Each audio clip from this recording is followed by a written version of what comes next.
Lord Veterinary had felt slightly ashamed when he watched the door close behind Captain Vimes. He couldn't work out why. Of course, it was hard on the man, but it was the only way. He took a key from a cabinet by his desk and walked over to the wall. His hands touched a mark on the plaster that was apparently no different from a dozen other marks, but this one caused a section of wall to swing aside on well-oiled hinges. No one knew all the passages and tunnels hidden in the walls of the palace. It was said that some of them went a lot further than that, and there were any amount of old cellars under the city. A man with a pickaxe and a sense of direction could go where he liked, just by knocking down forgotten walls. He walked down several narrow flights of steps and along a passage to a door which he unlocked. It swung back on well-oiled hinges. It was not exactly a dungeon. The room on the other side was quite airy and well lit by several large but high windows. It had a smell of wood shavings and glue. "Look out!" The patrician ducked. Something bat-like clicked and whirred over his head, circled erratically in the middle of the room, and then flew apart into a dozen jerking pieces. "Oh dear," said a mild voice. "Back to the drawing tablet. Good afternoon, your lordship." "Good afternoon, Leonard," said the patrician. "What was that?" "I call it a flapping wing flying device," said Leonard of Quirm, getting down off his launching stepladder. "It works by gutta-percha strips twisted tightly together, but not very well, I'm afraid." Leonard of Quirm was not, in fact, all that old. He was one of those people who started looking venerable around the age of 30 and would probably still look about the same at the age of 90.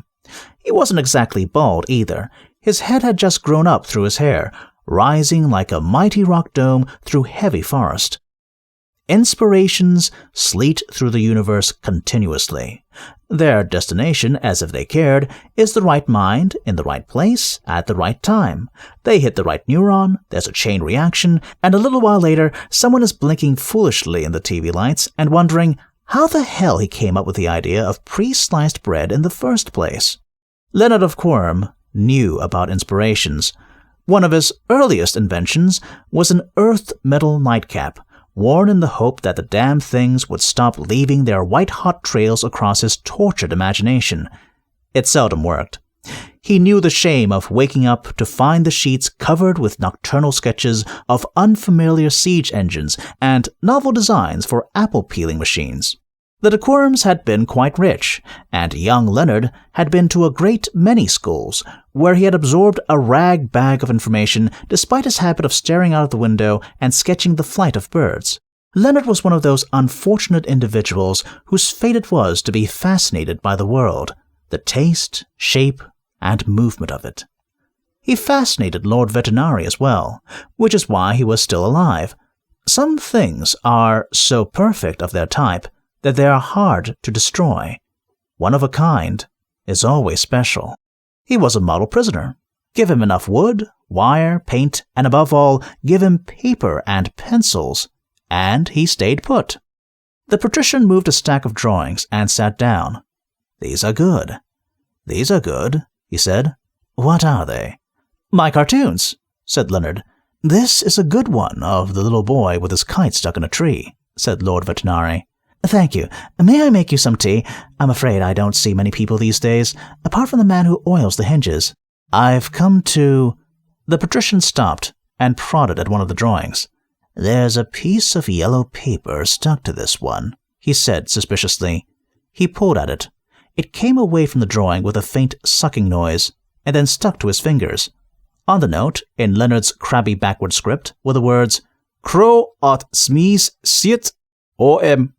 "Oh, I'm rather pleased with that," said Leonard. "I call it my handy note-scribbling piece of paper with glue that comes unstuck when you want."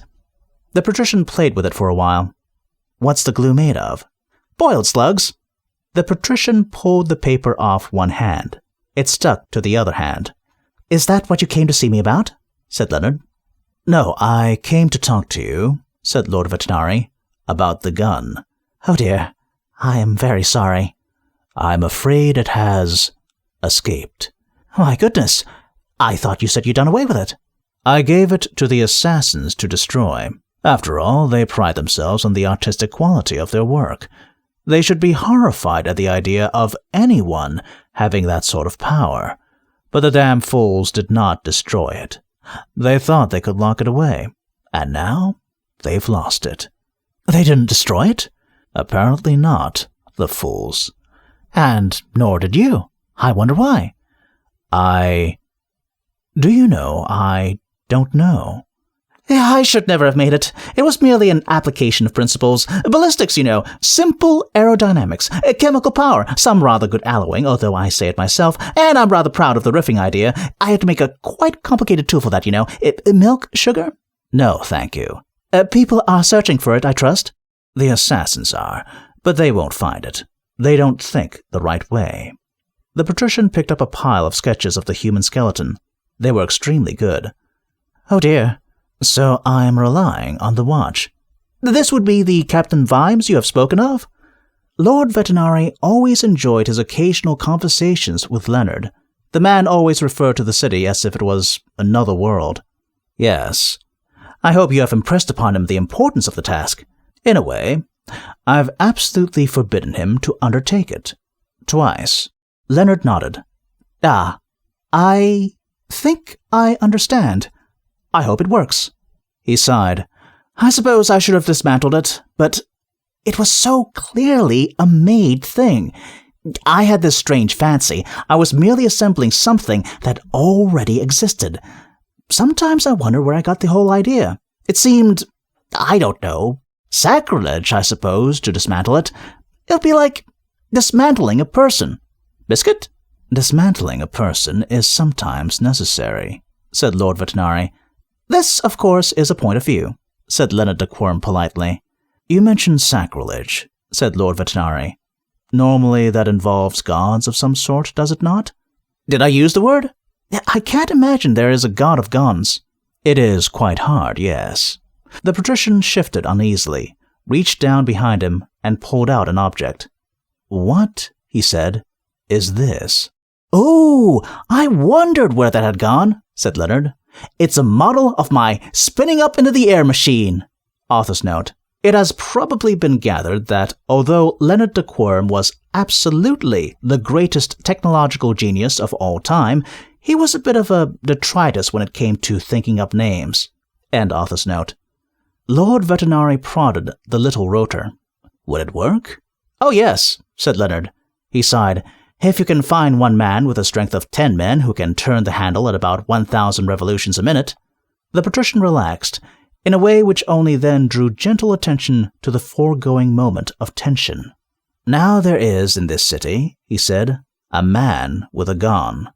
He has used it successfully once, and almost succeeded a second time. Could anyone have invented the gun? No, said Leonard. I am a genius. He said it quite simply. It was a statement of fact. Understood. But once a gun has been invented, Leonard, how much of a genius needs someone be to make a second one? The rifling technique requires considerable finesse, and the cocking mechanism that slides the bullet assembly is finely balanced, and of course the end of the barrel must be very... Leonard saw the patrician's expression and shrugged.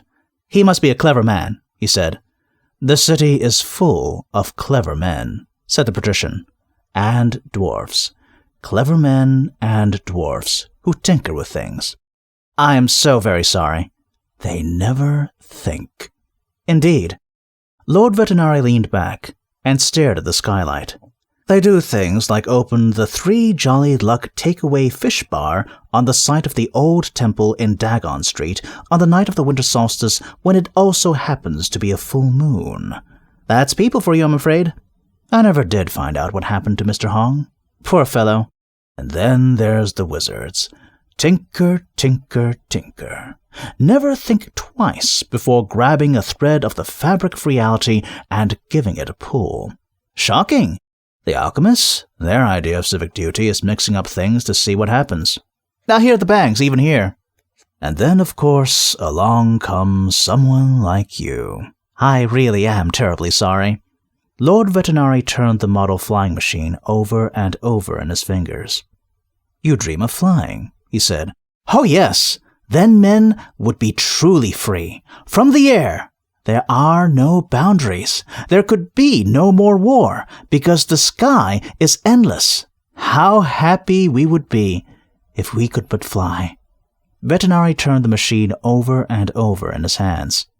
"Yes," he said, "I dare say we would. I had tried clockwork, you know." "I'm sorry? I was thinking about something else." "I meant clockwork to power my flying machine, but it won't work." "Oh." "There's a limit to the power of a spring, no matter how tightly one winds it." "Oh, yes, yes.